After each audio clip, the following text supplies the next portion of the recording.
Hello guys, welcome back again. This is the final week for the whole 5-week drawing schedules.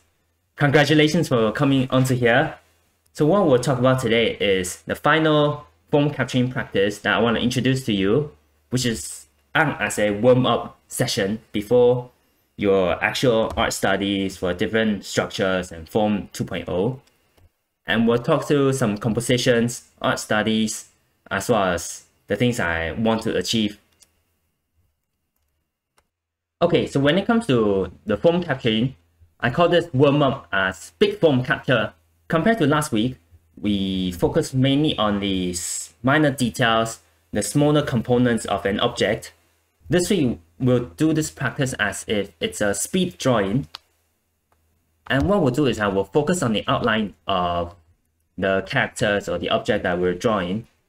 So let's say, for example, for this old man, we will not focus too much on the folds on his clothes, but instead we could just draw the outline of him, but still have the background knowledge of components. So I cut this part into a component, and hold on, I'll try to roughly finish this. So like that, like that.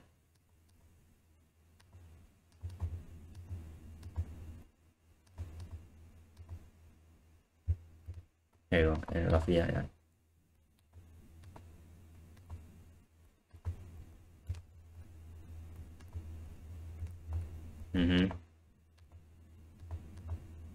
Almost done. Here you go. Roughly like this, right?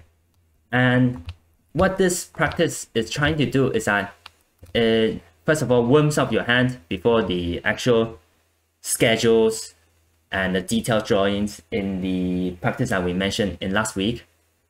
As well as in this kind of quick drawing, like a fast-paced drawing, you can actually disregard all those details and focusing on the outlines of this character.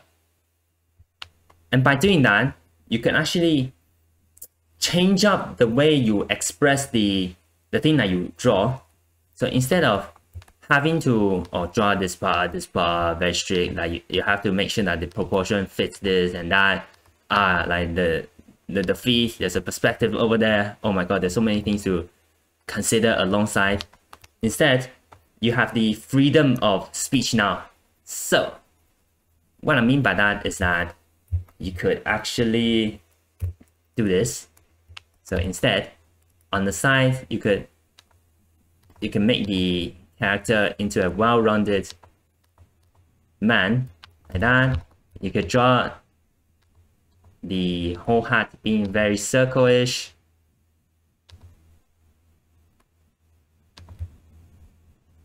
Like that, like that. And then you could, I don't know, like draw the hand as if he's holding something. There you go.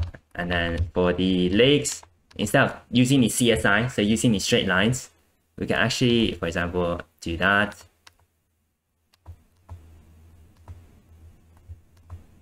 And like that, like that, like that. Then you can see that now I'm starting to express my own thoughts about this character and change up the things that I draw. So there's no need to strictly draw it as if it is a reference, but instead use that reference to have a quick, small original illustrations for yourself. And I think this is quite helpful for warming up your original artist's mindset, and it keeps your mind more creative instead of just focusing on the actual, oh, what is this? I need to draw this, I need to analyze this, more logical mindset. And in terms of the time scale wise, I would probably make each reference or each illustration within 5 minutes to 10 minutes. Just to express my hands, just to make this whole drawing process a bit more interesting, more fun to do. So this is the big foam practice that is recommended by Krantz.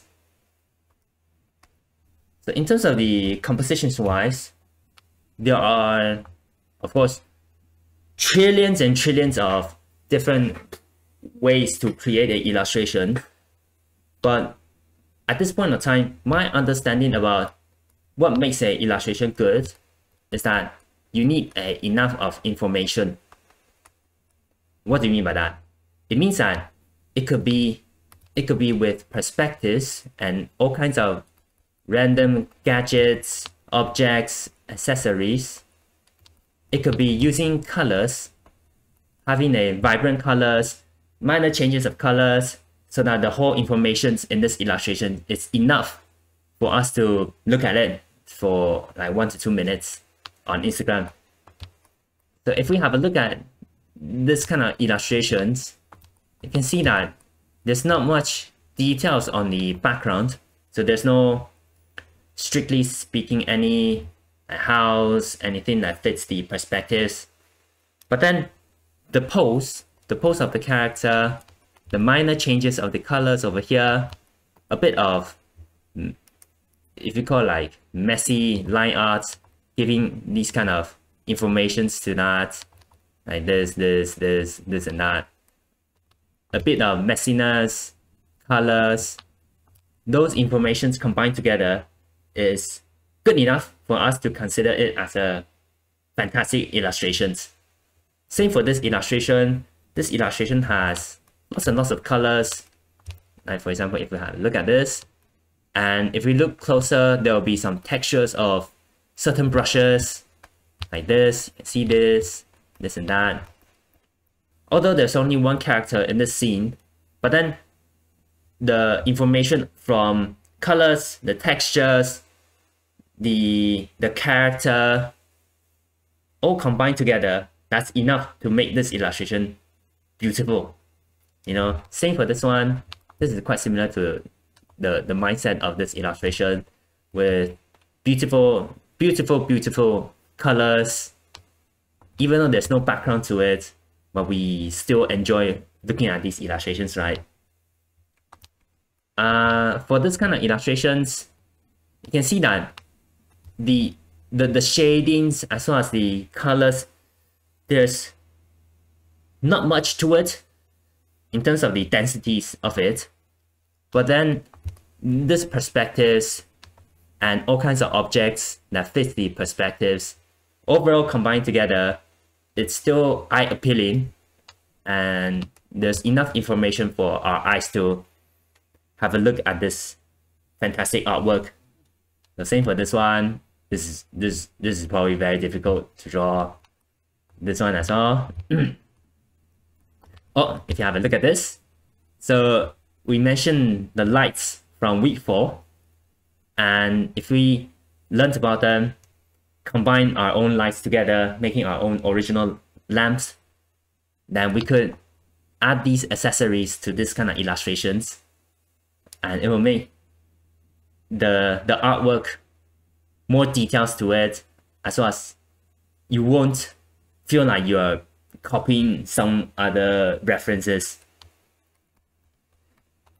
For example, for this one, the reason I picked this illustration is that not just the perspectives is being fit into this illustration, but also this extremely high angle looking down or extreme low angle looking up. This kind of information or perspective information could also add on to the information that is given to this artwork. So the angles as well. And going on to this illustration, which is kind of the similar composition-ish as the one that I made. Of course, these professionals, their artwork has much greater details to mine. You can see that for the lighting of this motorbike, it looks amazing. And this kind of weak light, look at this.